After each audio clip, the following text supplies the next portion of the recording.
की जय। बोलो सतगुरु महाराज की जय। बोलो सर्व सुंदर साथ की जय। प्रथम लागू दो चरण को, धन ए न छुड़ायो खिन। लाख तली लाल एड़ियाँ, मेरे जीव के ही जीवन। इन चरण तले पड़ी रहूं, धनी नजर खोलो बातन। पलना वालों निरखु नेत्र, मेरे जीव के ही जीवन। मेरे जीव के ही जीवन। सब सुंदर साथ के चरणों में मेरा कोटान कोट प्रणाम। प्रणाम जी प्रणाम। आशिक मेरा नाम रू अल्लाह, आशिक मेरा नाम। इश्क मेरा रोहन सो, मेरा उम्मत में आराम। प्राणाधार आत्म संबंधी सुंदर साथ जी, ये जो चौपाई है ये खिलवत ग्रंथ की है और प्रकरण है 15वां। तो देखिए, सबसे पहले हम समझते हैं कि खिलवत किसे कहते हैं। कई सोचते हैं कि खिलवत जो है वो सिर्फ मूल मिलावा ही है। खिलवत जो है ये अरबी भाषा का शब्द है जो है खलवत, यानी कि ऐसा एकांत स्थान जहाँ पर प्रेमी और प्रेमिका अपनी प्रेममयी लीला का क्रियान्वित करते हैं, प्रेममयी लीला को करते हैं। तो कोई भी स्थान परम धाम में जहाँ पर राजी हैं, श्यामा जी हैं, रूहें हैं, और जहाँ पर यानी कि हमारा दिल भी खिलवत है। जब हम अपने अंदर राजी को देखते हैं, उनसे बातें करते हैं। तो सुंदर साथ जी, वैसे तो ये संपूर्ण वाणी श्री कुलजम स्वरूप वाणी, तारतम वाणी है, यानी कि जो हमें अज्ञानता के अंधेरे से निकाल करके प्रकाश की ओर ले जाती है। लेकिन ये जो 4 किताबें हैं, खिलवत, परिक्रमा, सागर और श्रृंगार, इन्हें क्या कहा गया है? तारतम का भी तारतम। ये क्यों तारतम का तारतम? देखो, इल्म और इश्क दोनों एक दूसरे के प्राण हैं। इल्म से इश्क आता है और इश्क से इल्म आता है। ये दोनों एक दूसरे के पूरक हैं। तो देखिए, अब जब किसी रूह के दिल में ये आता है कि मैं धामधनी अक्षरातीत पूर्ण ब्रह्म परमात्मा के बारे में जानूं, तो राजी ने उन्हें क्या दिया? श्री कुलजम स्वरूप वाणी। क्योंकि अब कहाँ है राजी? हक बैठे इन इल्म में, होत अर्श बका दीदार। राजी कहाँ है? इस इल्म में है।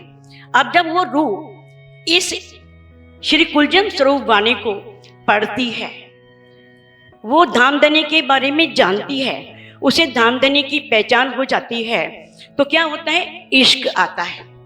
और जब वो इश्क आता है तो इश्क से इल्म आता है। अब इस बात को हम एक दृष्टांत से समझते हैं, उदाहरण से।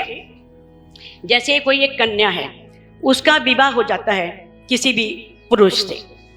अब जब वो शादी होकर के उस घर में गई और वो अपना सारा कर्तव्य, सब उत्तरदायित्व अच्छी तरह से निभा रही है, अपने पति से प्रेम करती है, सारा कार्य विधिवत करती है, और एक जैसे गृह लक्ष्मी होती है, पतिव्रता पत्नी होती है, उस तरह से रहती है, तो उसका पति उसे सारे जितने भी गुज रहस्य होते हैं सब उसको बता देता है, जो कि उस लड़के की माँ को भी पता नहीं होता। जो भी उसकी प्रॉपर्टी है, चाहे उसके पास कोई एफडी है, कोई रजिस्ट्री है, कोई भी संपत्ति है, उस संपत्ति के बारे में वो सारा अपनी पत्नी को बता देता है। तो सुंदर साथ जी, वो तो हमारे इस तन के पति की बात है। अब हम बात कर रहे हैं आत्मा के पति की। तो जो हमारे आत्मा के पति हैं, हमारे प्राण प्रीतम, हमारे प्राण वल्लभ, जब हमने उन्हें इल्म से, देखो बिना पहचान के ना तो सेवा होती है और ना समर्पण होता है, और ना ही हम बिना पहचान के धनी से प्रेम कर सकते हैं। ये सब बातें कब आती हैं? जब हमें धामधनी अक्षरातीत की पहचान होती है। तो जब हम उन्हें पहचानते हैं तो ये जो 4 किताबें हैं, ये जैसे हमने तारतम्य लिया, ये तो हमने एक नर्सरी कक्षा में प्रवेश किया। जैसे जैसे हमारी आगे आगे पढ़ाई होती है तो हमारी कक्षाएं आगे बढ़ती हैं। जैसे हम दूसरी, तीसरी, चौथी, 5वीं, 8वीं, मिडिल, मैट्रिक ऐसी परीक्षाएं पास करते हैं। जैसे जैसे हम वाणी को चिंतन करते हैं, मनन करते हैं, मंथन करते हैं। अब ये क्या है 4 किताबें? ये अध्यात्म की सर्वोच्च शिखर पर अगर पहुंचना है तो पहुंचाने के लिए ये सीढ़ी है, यानी कि इनके द्वारा ही हम अध्यात्म की सर्वोच्च शिखर पर पहुंच सकते हैं। सुंदर साथ जी, जब हम परम धाम में थे उस समय जो बातें राज्य के दिल के गुज भेद हमें नहीं पता थे, वो सब गुज भेद धामधनी अक्षरातीत ने इन 4 किताबों में खोल दिए हैं, सब बता दिए हैं। तो यदि हम इसे अच्छी तरह से आत्मसात करें, फिर कोई प्रश्न नहीं उठता कि हम कोई प्रश्न करें इस तरह का कि हमें ये समझ नहीं आ रहा या ये कैसे होगा। देखो राज्य कितने खुले उससे ऐलान कर रहे हैं, क्या कह रहे हैं? आशिक मेरा नाम रू अल्लाह, आशिक मेरा नाम, इश्क मेरा रूहन सो, मेरा उम्मत में आराम। कहते हैं देखो उनका नाम कोई नहीं है ना, क्योंकि वो नाम से परा है। कहते हैं ना जो पूर्ण ब्रह्म परमात्मा है वो अक्षरातीत है, वो शब्दातीत हैं, वो किसी भी लौकिक नाम में बंध नहीं सकते। तो ये आशिक क्या है? ये उनकी पहचान है। जो भी अगर उनके बारे में लगाया गया है कि वो आदित्य वर्ण हैं, तेजोमयी हैं, या बहुत नूरमयी हैं, या नूर जमाल, ये सब क्या है? ये उनकी शोभा है, ये उनके विशेषण है, ये उनके नाम नहीं है, ये उनकी पहचान है। जिन्होंने जिस तरह से उन्होंने श्री कुलजम स्वरूप वाणी के माध्यम से सब रूहों को अपनी पहचान दी और क्या बताया कि है रूह अल्लाह। रूह अल्लाह कौन है? श्यामा महारानी। वो कह रहे हैं कि है श्यामा महारानी, मेरा नाम क्या है? आशिक है। कहते हैं और मेरा सभी रूहों से मुझे बहुत इश्क है और मेरा इन रूहों में ही, इन ब्रह्म सृष्टियों में ही मुझे आराम मिलता है, मुझे चैन मिलता है। तो सुंदर साथ जी इसी खिलवत ग्रंथ के यानी कि 10वें प्रकरण में क्या कह रहे हैं? क्या कहा है? बुलाए लियाओ तुम रूह अल्लाह, जो रूहे मेरी आशिक, रब्द किया प्यार वास्ते, कईयो कहलाया हक। कहते हैं कि है रूह अल्लाह, बुलाए लियाओ, उन रूहों को बुला करके लाओ जो रूहें मेरी आशिक थी, जो परम धाम में इतना मुझसे प्रेम करती थी, जो एक पल के लिए भी मुझसे अलग नहीं होती थी। तो उनको बुला करके लाना, क्योंकि रब्द किया प्यार वास्ते, उन्होंने इस प्रेम के लिए, इस इश्क के लिए ही रब्द किया था। अब उन्हें सारी बातें समझा करके, बता करके अब उन्हें वापस लेकर के आओ, क्योंकि क्या है कि कहना कि तुम्हें राजी ने खुद बुलाया है, तुम्हें अक्षरातीत बुला रहे हैं। तो कहते हैं देखो किस तरह से राजी ने, धामधनी ने, जब हमें यानी कि जो रूहें हैं वो आशिक भी हैं, माशुक भी हैं, जो अक्षरातीत हैं वो आशिक भी हैं, माशुक भी हैं, इसमें कोई फर्क नहीं है। लेकिन बताया है कि किस तरह से कदीम से, शुरू से परम धाम में हमेशा इश्क रब्द होता था। रब्द कोई झगड़ा नहीं है, ये प्यार भरी एक बहस है कि मेरा इश्क बड़ा है। राजी कहते हैं कि मेरा इश्क बड़ा है, बड़ी रूह कहती है श्यामा महारानी कि मेरा इश्क बड़ा है, और सखियां कहती हैं कि हमारा इश्क बड़ा है। और परम धाम में तो देखो वाहिदत है, एक दिली है, और कोई भी गलत नहीं कह रहा, सब ठीक कह रहे हैं अपनी जगह, सभी का इश्क बड़ा है। अब रब्द रूहों ने हक्सो किया इश्क का जोए, तो इश्क बिना इस अर्श में बैठ न सके कोई। अब राजी कह रहे हैं कि इन रूहों ने जो ये इश्क का रब्द किया था कि हमारा इश्क बड़ा है, जब तक वो इश्क इनके पास नहीं होगा तब तक ये परम धाम में प्रवेश नहीं कर सकती। वहां यहाँ परम धाम में कोई प्रवेश नहीं है बिना इश्क के। कहते हैं जब इश्क इनो आवसी तब देखेंगी मुझको। कहते हैं इश्क बिना इस अर्श में मैं मिलूं नहीं इनको। कहते हैं जब इनके अंदर इश्क आएगा तब ये मुझे देख सकती हैं, बिना इश्क के मैं इनको मिलने वाला नहीं हूं, मैं इन्हें नहीं मिलूंगा। धामधनी ने वाणी के माध्यम से बिल्कुल स्पष्ट कर दिया है कि धनी जी को इश्क भावे, इश्क बिना कछु न सुहावे, ये ना कहियो कोई अजन धनी पाया इश्क बिन। यानी कि धनी जो हैं बिल्कुल स्पष्ट कह रहे हैं कि इश्क के बिना धनी जी को इश्क अच्छा लगता है और इश्क के बिना उन्हें कुछ अच्छा नहीं लगता, और बिना इश्क के कोई भी ब्रह्मात्मा, कोई भी रूह जो है धनी को पा नहीं सकती। कोई नहीं कह सकती कि मेरे अंदर इश्क नहीं आया और मैंने धनी को पा लिया। तो बिना इश्क के सुंदर साथ जी धामधनी मिलने नहीं वाले। अब देखो जब इश्क रब्द हुआ तो धनी के दिल में क्या आया कि भाई ये क्या सब अपना अपना इश्क बड़ा कह रही हैं, लेकिन इनको मेरा इश्क नजर नहीं आया। तो उन्होंने उस समय दिल में लिया कि क्यों ना मैं इन्हें अपना इश्क दिखाऊं, यानी कि सो पातशाही अक्की और अर्श की वायदत सो दिखलाम ने रूहन को दिल में लिया हक। तो ये यहाँ की पातशाही नहीं कि किस तरह से हम परम धाम में रहा करते थे, क्या परम धाम में हमारी पातशाही है, ये सब दिखाने के लिए। और क्या दिखाने के लिए? और वाहिदत का इश्क कि परम धाम में अगर एक रूह ने जो कह दिया तो सभी रूहों ने वही कह दिया, सबके दिल में वही बात आ गई। देखो इससे पहले भी सारी सखियां वहीं परम धाम में रह रही थी, सामने ही अक्षरधाम था, और नवी भौम में किस तरह से दूरदर्शिका पर बैठ करके धामधनी उनको दिखाते भी थे कि देखो सामने ये यमुना जी हैं, ये 7 वन हैं, उंगली करके, और ये अक्षरधाम है। लेकिन उनके दिल में कभी नहीं आया कि ये अक्षरधाम क्या है, हम अक्षरधाम को देखें, कभी उनके मन में आया ही नहीं बिल्कुल भी। ये तो पहले धनी ने अपने दिल में लिया, और देखो दिल में लेने से पहले मेहर का दरिया दिल में लिया तो इश्क खेलन देखन का ख्याल उपजा। धनी ने पहले अपने दिल में क्या लिया? मेहर का दरिया। वो तो भंडार है मेहर के, आनंद के, शांति के।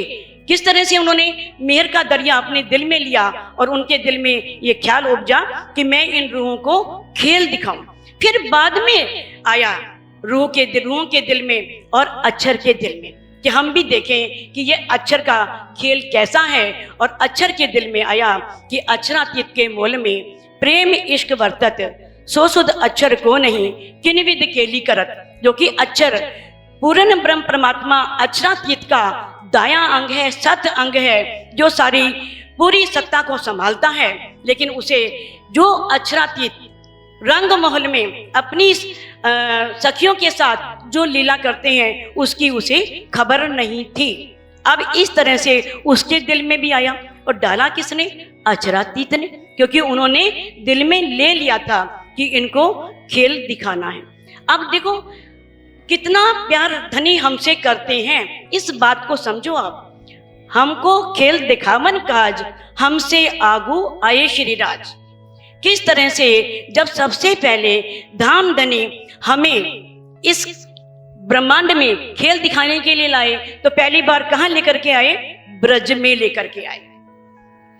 और किस तरह से हमसे पहले आए, बाद में हम सब किस तरह से कृष्ण जी के तन में जो कि अक्षर की आत्म थी और उसके अंदर धामधनी का आवेश था, और उन्होंने उस आवेश को लेकर के नंद के घर में प्रवेश किया था। ये सब आप अच्छी तरह जानते हैं। और किस तरह से सभी ब्रह्मात्माएं जो वहां पर ब्रज में गोपियां थीं उनके तनों में प्रवेश किया, क्योंकि जो भी ब्रह्मात्मा है वो जन्मती नहीं है, तन में प्रवेश करती है।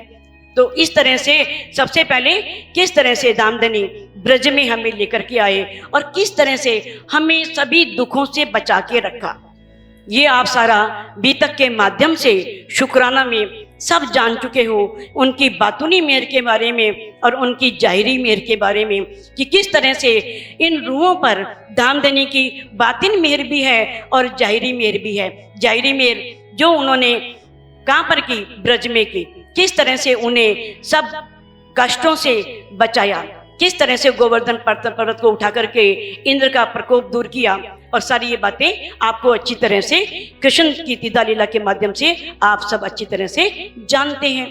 आप देखो किस तरह से वो कैसा था, वो नींद का ब्रह्मांड था। वहाँ हम में अज्ञानता थी, हमें ना घर की सुध थी और ना वहाँ हम कैसे खेले जान के यार, यानी कि हम किस तरह से, हाँ ठीक है, जो उपजे हैं, जैसे नींद में देखिए सुपन, यूं हम उपजे ब्रजवधु जन, यानी जिस तरह से हम नींद में सपन देखते हैं, ऐसे ही हमने ब्रज में जो गोपियां थी उनके तनों में प्रवेश किया। तो किस तरह से उस समय एकदम, क्योंकि तभी परम धाम से आए थे और ये था कि हम कब मिलसी, ये मन में इच्छा थी, हम कब मिलसी अपने धनी से कब मिलेंगे। देखो नींद में अभी कोई पता नहीं कुछ भी, लेकिन इतना प्रेम, ये उदाहरण हमारे सामने रखे गए हैं कि किस तरह से ब्रज में और रास में क्या गोपियों ने मालाओं का जाप किया था, क्या उन्होंने कोई भी इस तरह की भक्ति या कोई भी इस तरह की नवदा भक्ति कुछ भी किया था, सिर्फ प्रेम किया था। कि प्रेम इतनी बड़ी चीज है, लियाओ प्यार करो दीदार। कि देखो किस तरह से उन्होंने जब वो फिर उन्हें थोड़ा सा दिखाने के लिए क्या किया, और 52 दिन का सिर्फ विरह दिया। 52 दिन के लिए ये हो गया था कि जब उन्होंने उथले वचन बोले, उनके विवाह हो चुके थे, और किस तरह से उन्होंने कह दिया कि तो तुम बेशर्म हो, तुम्हें तो ऐसा ही है, और हम जो हैं कुलवधवा नार हैं, हम तो विवाहित हैं, हमारे पति हैं, हमारे ससुर हैं, हमारे परिवार है, हम कैसे आए। तब देखो किस तरह से सिर्फ ये दिखाने के लिए 52 दिन का विरह दिया, क्योंकि कहीं सखियां ये ना कहें जाकर के कि हमने दुख तो देखा ही नहीं, वे थोड़ा सा तो इनको विरह दिखाई दे। और वैसे भी बिना विरह के कुछ मिलता भी नहीं है, जब तक विरह ना हो। तो 52 दिन वो किस तरह से अलग रही, और फिर उसके बाद देखो खुद अचरातीत धामधनी जिस तन में बैठे हैं वो नहीं रह सके, क्योंकि मैं रह ना सकूं रूहों बिन, रूहें रह ना सके मुझ बिन, जब पहचान होवे वह को तब सहे ना बिछुहा किन। क्योंकि वो रूहों के बिना रह नहीं सकते, और वो कहती कि रूहें भी मेरे बिना नहीं रह सकती। जब उन्हें पहचान होगी तो वो एक पल भी बिछोड़ा सहन नहीं करेंगी। और किस तरह से हम कहाँ पहुंचे, योग माया के ब्रह्मांड में। कहते हैं तू बल कर कछु अपना, चल रहा तामसियो सुर, देखो ब्रह्म सृष्टि निकसी ब्रज से, क्यों कर पहुंची चरणों हजूर। कहते है रूहों तुम भी अपना कुछ बल करो, तुम्हारे अंदर आत्म का बल है, इश्क का बल है, जो इस माया के ब्रह्मांड में आकर के जो भूली बैठी हो, अपने उस बल को पहचानो।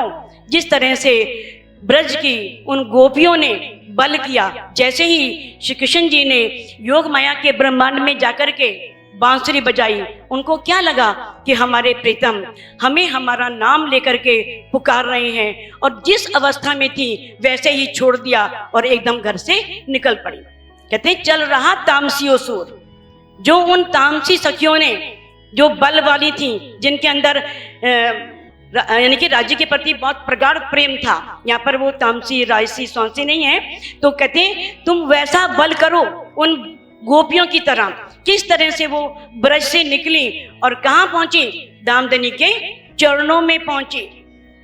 तो आगे फिर देखो रास में, जब रास में कितने आनंद दिए, और थोड़ी देर के लिए एक पल के लिए अलग हुए, और क्या कहा कि रूह मैं तो यहीं पर था, मैं तो कहीं गया ही नहीं, मैं तो मेरे बीच में एक पेड़ आ गया था, इस करके तुम्हें दिखाई नहीं दिया। तो एक पल का बिछोहा भी उन रूहों को, उन ब्रह्म सृष्टियों को सहन नहीं हुआ।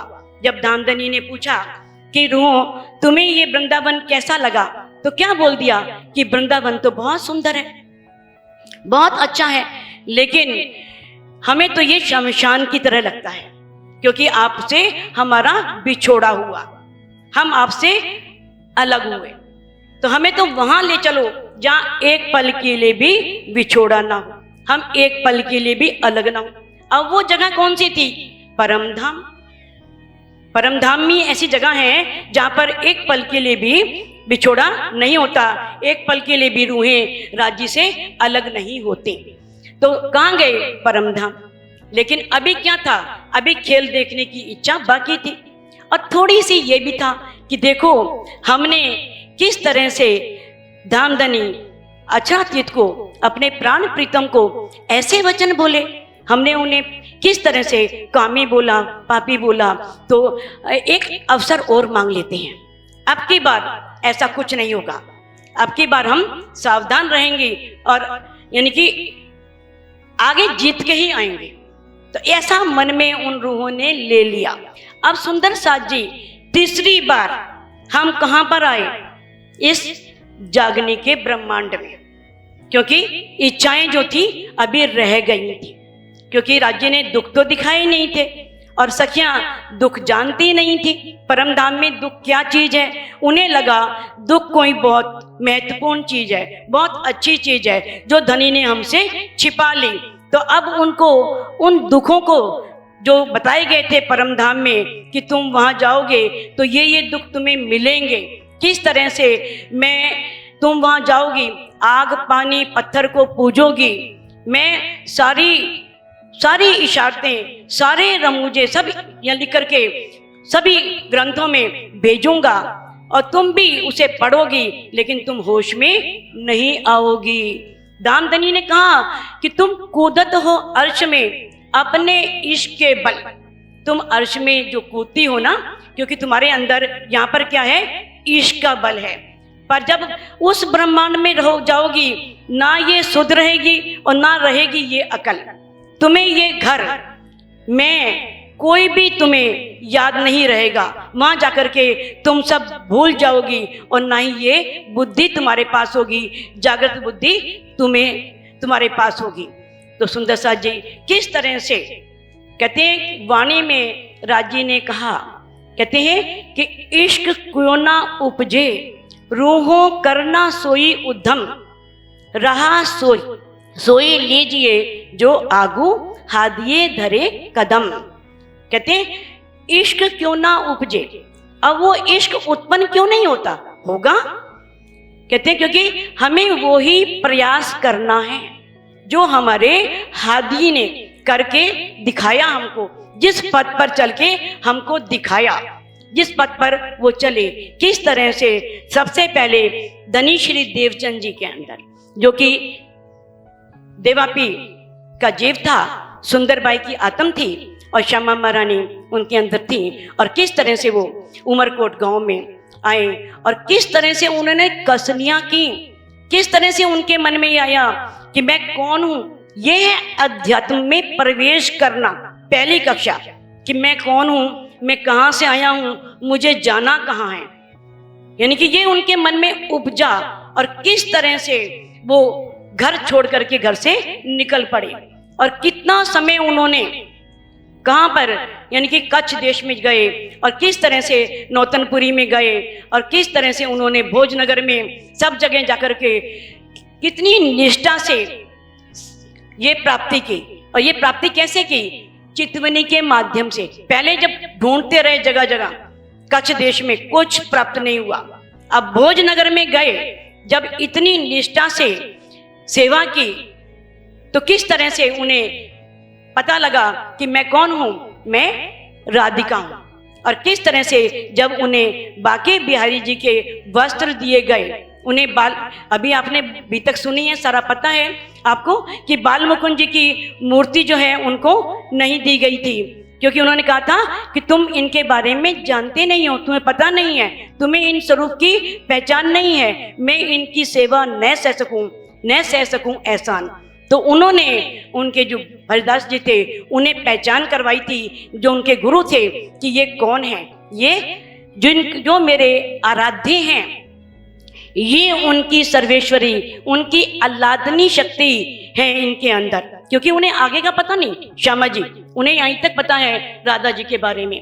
तो कहते हैं कि ये राधा रानी है, मैं इनके एहसान नहीं सह सकता। और किस तरह से चितवनी के माध्यम से ही वो कहाँ पहुंचे ब्रज, श्री कृष्ण जी के पास। और किस तरह से, क्योंकि वो अपने को राधिका मान रही हैं। क्योंकि दामदनी क्या है, कहते हैं कि जिन चाहिया जिन विदसो तासो मिले तिन विद, मन चाहिया स्वरूप होए के कारज किए सुध सब सिद्ध। अब वो कृष्ण जी के रूप में मान रहे हैं, आप तो अचनातीत रहे हैं, कृष्ण जी तो नहीं आए ना वहां पर। जब पहले भी धनी श्री देवचंद जी को 3 बार दर्शन दिए तो किसने दिए, मूल स्वरूप अचरातीत ने दिए।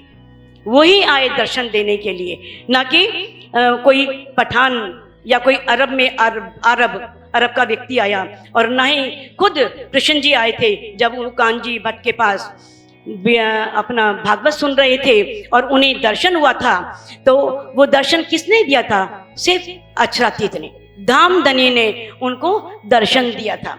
तो वो स्वयं अचरातीत दे रहे हैं। और अब उन्हें वहां तक देखो कैसे पहुंचे, वो एक सीढ़ी कितने ऊपर पहुंचे, वो कहाँ पहुंचे, योग माया।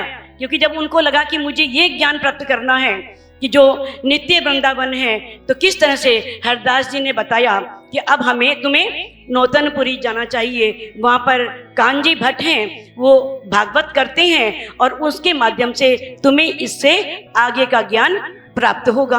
तो वो वहाँ पहुँचे और किस तरह से उन्होंने 14 साल निष्ठाबंध नियमित रूप से भागवत सुनी।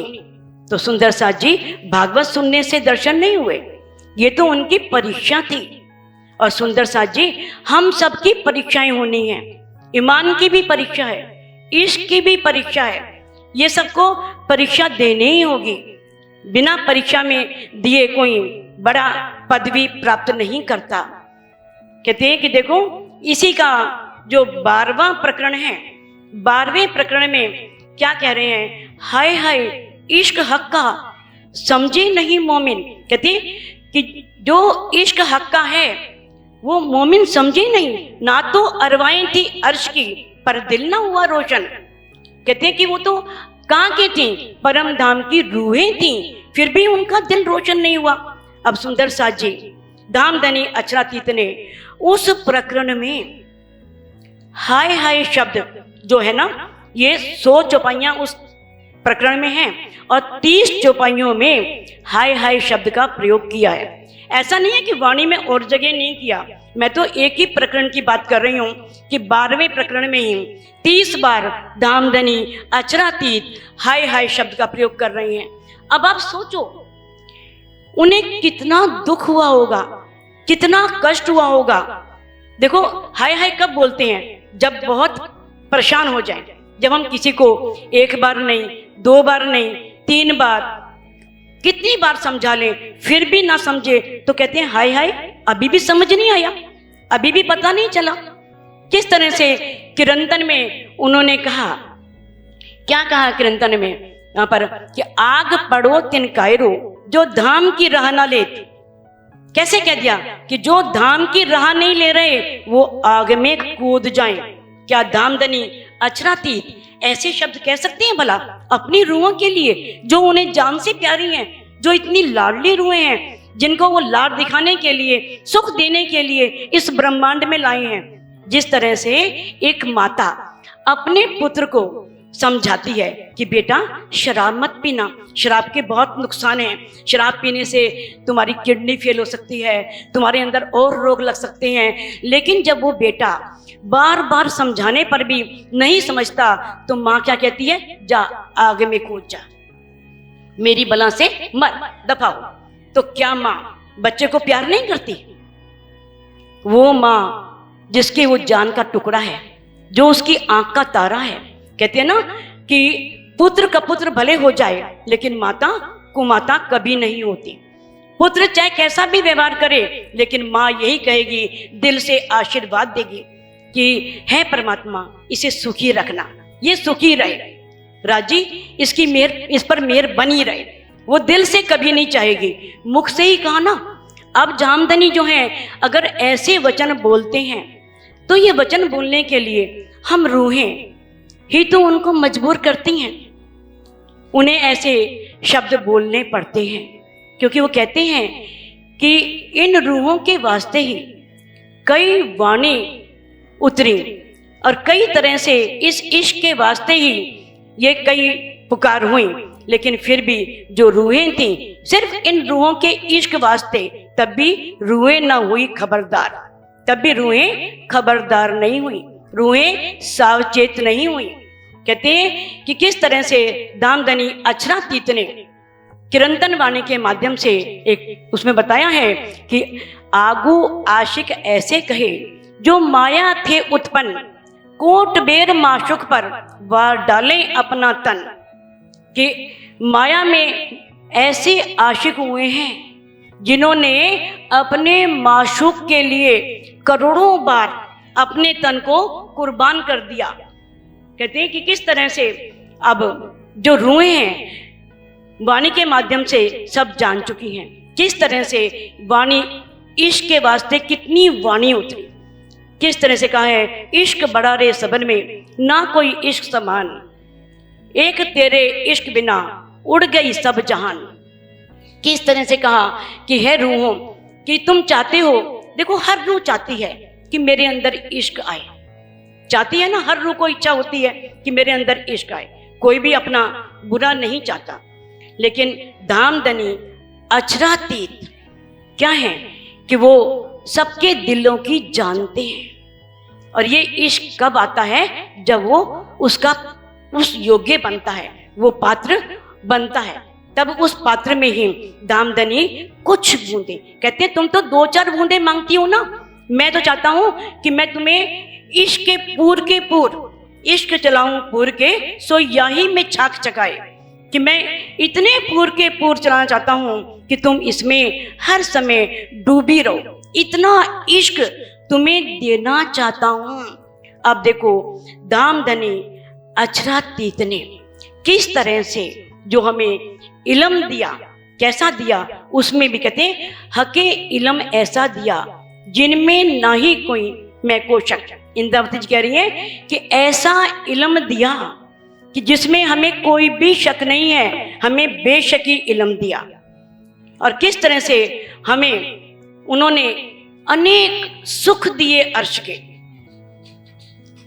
क्योंकि जो वाणी है सागर वाणी, सागर की किताब में किस तरह से हमें बताया दामदनी अक्षरातीत ने कि किस तरह से एक रूह जो है अगर वो नीर सागर में है तो नीर सागर में जो रूह है, क्योंकि रूहों को नीर सागर कहा गया है, तो वो नूर सागर से कैसे सररस सागर में पहुंच सकती है।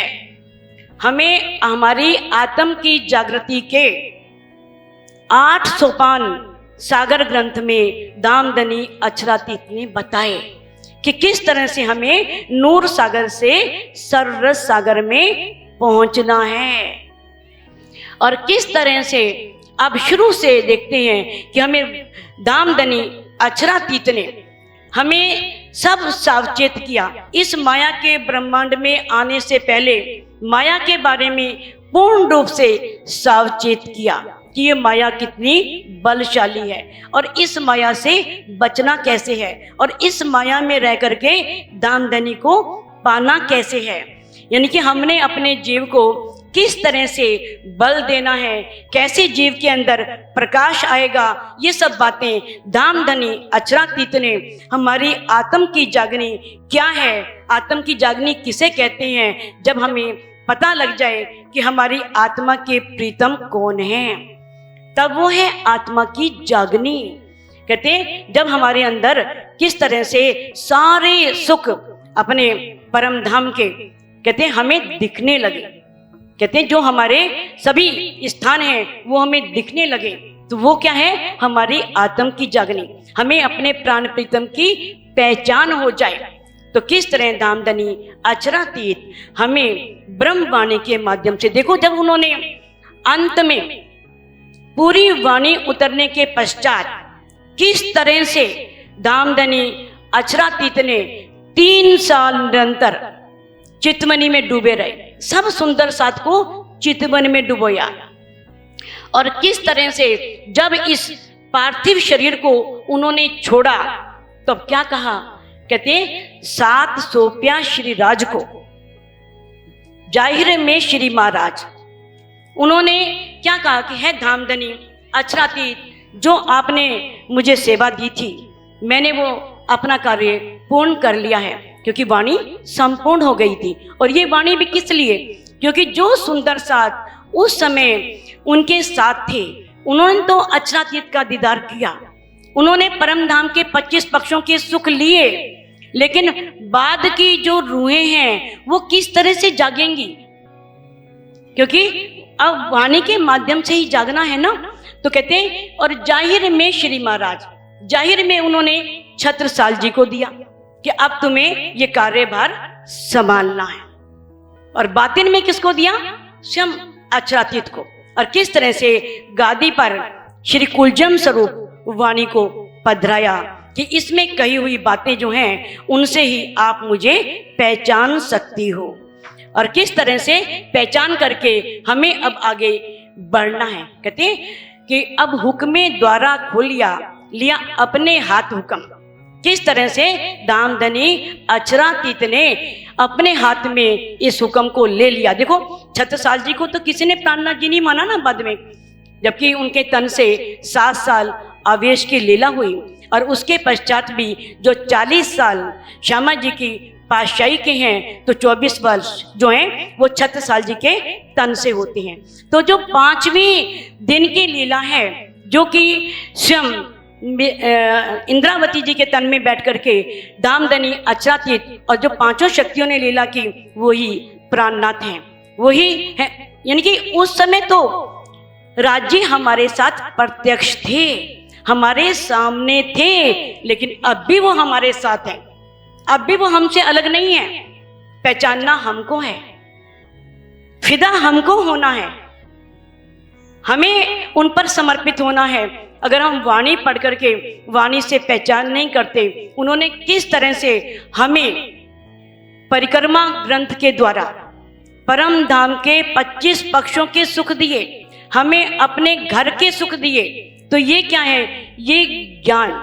तो इस ज्ञान को लेकर के, इस इल्म को लेकर के, अब वो दर्द लेकर के हमें चितवनी में उस अक्षरातीत के प्रेम में डूबना है कि हम किस तरह से दामदनी अक्षरातीत के साथ पुखराजी पहाड़ के आनंद लिया करते थे, कैसे हम माणिक पहाड़ के हिंडोलों में झूला करते थे, कि वो सुख हमारे कहाँ गए जो हम दामदनी के साथ रात और दिन लिया करते थे।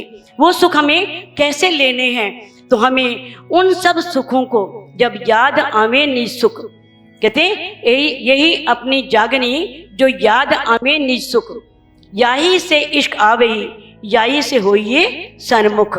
कहते हैं यही जागनी है जब हम अपने इन सुखों को याद करें कि किस तरह से परम धाम में हम 8 पहर धामधनी के साथ कितने सुख लिया करते थे।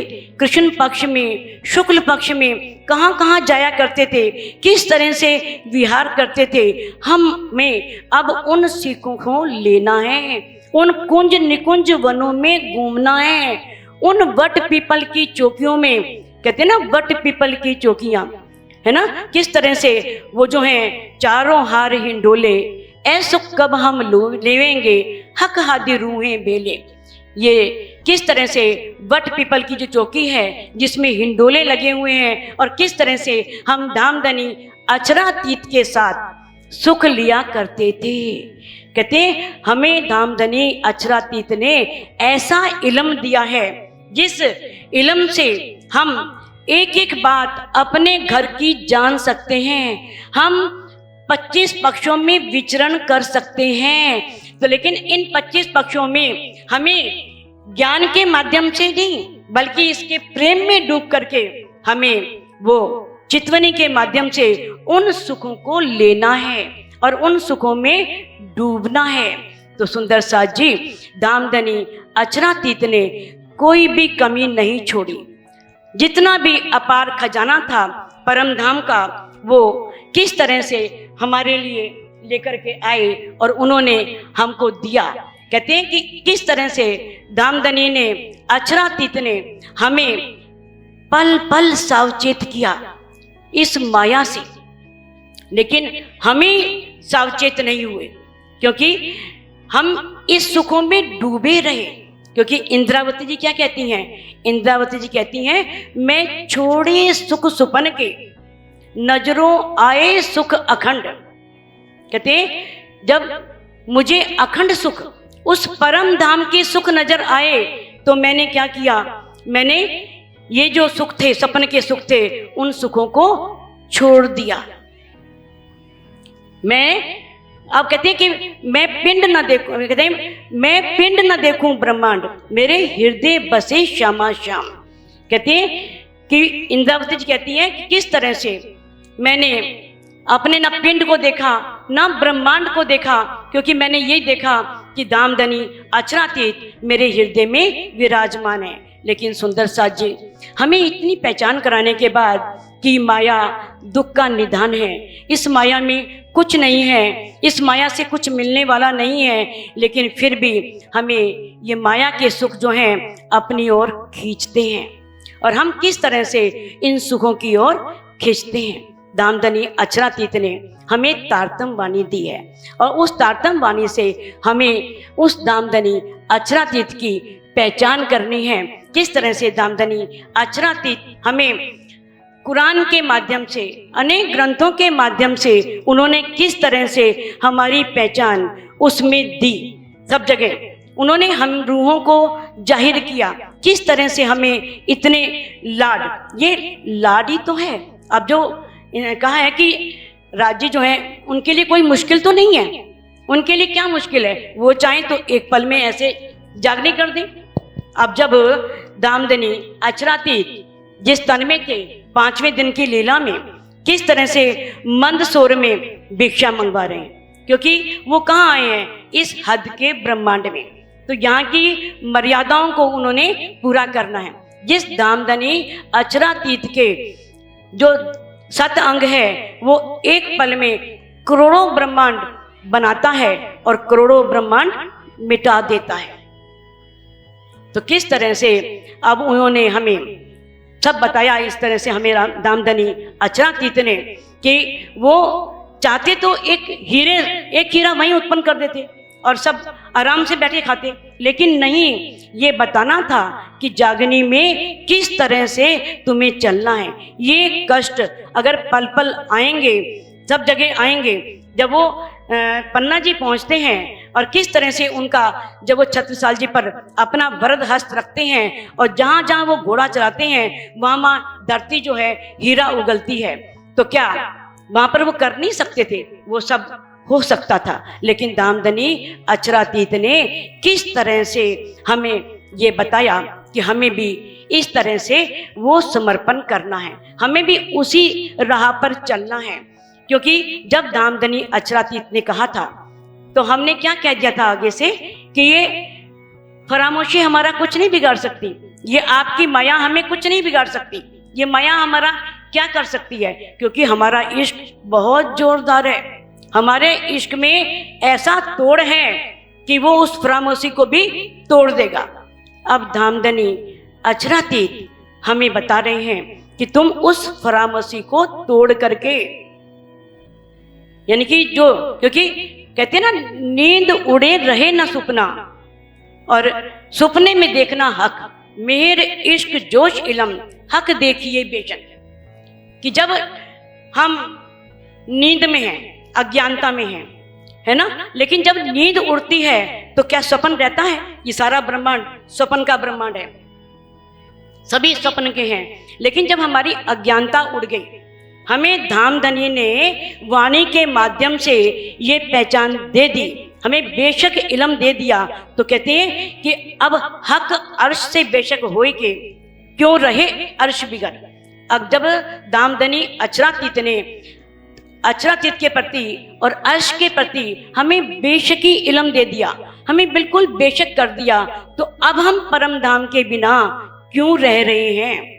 हमें क्यों नहीं वो विरह आता? क्योंकि विरह से ही दामदनी मिलने हैं, अचरातीत मिलने हैं।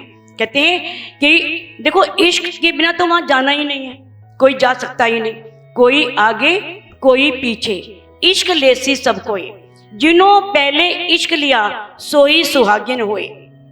कहते जिस समय हदीसों में लिखा है कि जिस समय अंत में ये महाप्रलय होएगी, खत्म होएगा ब्रह्मांड, कई रूहें ऐसी भी होंगी, आपने काटने वाले दृष्टांत में ही पढ़ा है कि कई अलूनी उठेंगी जिन्होंने अभी पुनी भी हाथ में नहीं ली होगी, जो आंखें मलती भी उठेंगी। तो हदीसों में क्या लिखा है कि उस समय एक ऐसी हवा चलेगी, ऐसी तेज हवा कि चाहे कोई रूह कितने भी लोहे की बना हुआ है, कितनी मोटी मोटी दीवारें हैं, कहीं भी बैठी है, वो हवा उसके अंदर प्रवेश कर जाएगी और जाकर के छाती में दर्द करेगी। उसकी छाती में क्या होगा? दर्द होगा एकदम। और वो क्या है? अब वो ये नहीं है कि भाला चुभेगा, कोई कांटे चुभेंगे, दर्द होगा। ये क्या है? उसके अंदर जब वो हवा प्रवेश करेगी, हवा क्या है? इश्क।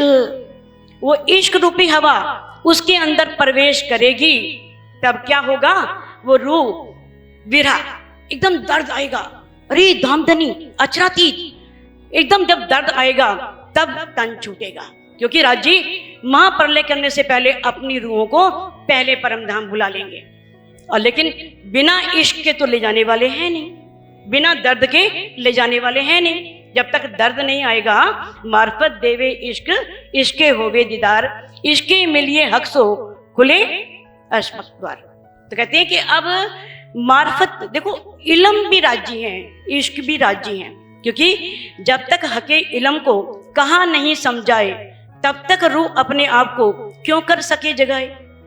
जब तक राजी नहीं कहते इल्म को कि इस रूह को जगा दो, तब तक रूह कितनी बार भी वाणी पढ़ ले, वाणी के गुज भेद, वाणी की वो रहस्यमयी बातें, उनके दिल की बातें उस रूह को पता नहीं लगेंगी। और वो कब लगेंगी?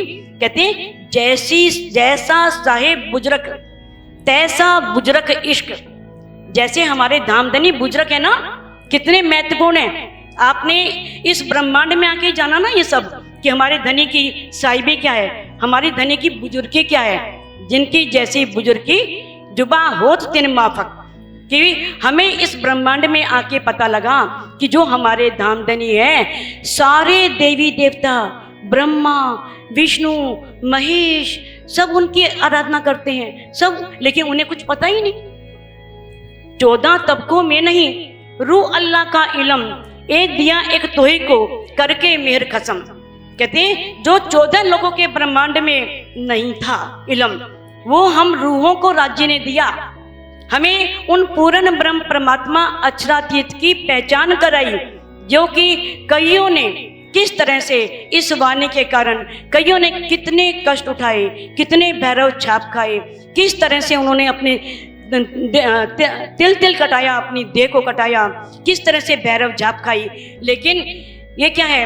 ये धामधनी अक्षरातीत की मेहर है कि किस तरह से उन्होंने हमें स्वयं पूर्ण ब्रह्म परमात्मा अक्षरातीत, हमने उनकी बुजुर्गी को जाना।